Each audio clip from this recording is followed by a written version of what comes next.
আসসালামু আলাইকুম ওয়া রাহমাতুল্লাহি ওয়া বারাকাতুহু। পবিত্র আকিকা সম্পর্কে দুই একটা কথা আপনাদের সামনে তুলে ধরছি। আপনারা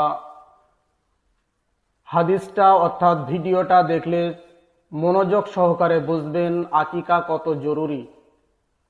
আকিকা করলে সন্তানের বিপদ আপদ মুসিবত দূর হয়ে যায়। বিশ্বনবী সাল্লাল্লাহু আলাইহি ওয়াসাল্লাম বলেছেন, আকিকা যে আমরা করি কত দিনের ভিতরে করতে হয়? আকিকা হলো বাচ্চা সন্তান জন্মগ্রহণ করার 7 দিন, 14 দিন কিংবা 21 দিনের দিন তাহার একটি ভালো নাম রাখিয়া আকিকা করা দরকার। পুত্র সন্তানের জন্য 2টি এবং কন্যা সন্তানের জন্য একটি ছাগল কিংবা ভেড়া জবে করা অতি উত্তম। অভাব হইলে পুত্র সন্তানের জন্য একটি জবে করা চলে, তবে কুরবানির ন্যায় আকিকার জন্তু জানোয়ার নিখুঁত হতে হবে।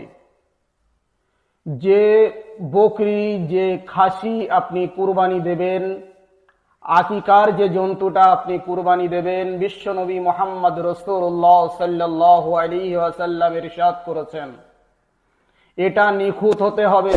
কুরবানির জন্তু যেমন নিখুঁত, তেমন তার নিখুঁত হতে হবে এমন একটা জন্তু কুরবানি আকিকা দেওয়ার জন্য উপযুক্ত। তার কোনো খুঁত থাকলে ইচ্ছা মতন কোনো ছাগল, কোনো ভেড়া, কোনো দুম্বা উট কুরবানি দিতে পারবেন, আকিকা করতে পারবেন না। তাহলে আকিকা আপনার জন্য মঞ্জুর হবে না, যেহেতু হাদিসকে অমান্য করা হবে। বিশ্বনবী মুহাম্মদ রাসূলুল্লাহ সাল্লাল্লাহু আলাইহি ওয়াসাল্লামের কথা অমান্য করা হবে। আকিকা সম্পর্কে চলুন আমরা নিয়তটা ভালো করে জেনে নেই। এটা তো জানলাম 7 দিন, 14 দিন, 21 দিনের ভিতরে আকিকা করা অতি উত্তম। কিন্তু বিশ্বনবী মুহাম্মদ রাসূলুল্লাহ সাল্লাল্লাহু আলাইহি ওয়াসাল্লাম বলেছেন, আকিকা যার দ্বারাই করবে সে যেন সঠিকভাবে তার তিলের সাথে নিয়তটা আদায় করে, নিয়তের উপর নির্ভর করে যেন আকিকা করতে পারে এমন একজন মানুষ দিয়ে আকিকার জন্তু আপনার জবেহ করতে হবে। আমরা আকিকার দোয়া যখন পড়ব সকলেই এই দোয়াটা সুন্দরভাবে জেনে নেব। আল্লাহুম্মা হাযিহি আকিকাতু বনি ফুলানি দামুহা বিদামিহি ওয়া লাহমুহা বিলাহমিহি ওয়া আজমুহা বিআজমিহি ওয়া জিলদুহা বিজিলদিহি ওয়া শা'রুহা বিশা'রিহি আল্লাহুম্মা জা'আলহা ফিদাআ লিআবনি মিনান নার বিসমিল্লাহি আল্লাহু আকবার। আকিকার দোয়াটা সুন্দরভাবে পড়ব। এই ফোলানা শব্দের জায়গায় যেখানে ফোলানা শব্দ আছে সেখানে বাপ কিংবা সন্তানের নাম উচ্চারণ আপনাকে করতে হবে। সেই সাথে সাথে আমরা মানেটা জেনে নেব। বিশ্বনবী মুহাম্মদ রাসূলুল্লাহ সাল্লাল্লাহু আলাইহি ওয়াসাল্লাম আকিকা দিলে কি আমাদের উপকার হবে। বাচ্চার যত রকম বিপদ আছে, মুসিবত আছে, সকল মুসিবত এবং বিপদ থেকে আল্লাহ পাক উদ্ধার করবে।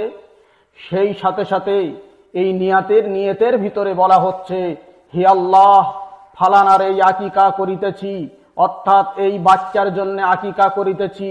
ইহার রক্ত, ইহার মাংস তাহার মাংস, ইহার হাড় তাহার হাড়, ইহার চর্ম তাহার চর্ম, ইহার লোম তাহার লোম স্বরূপ।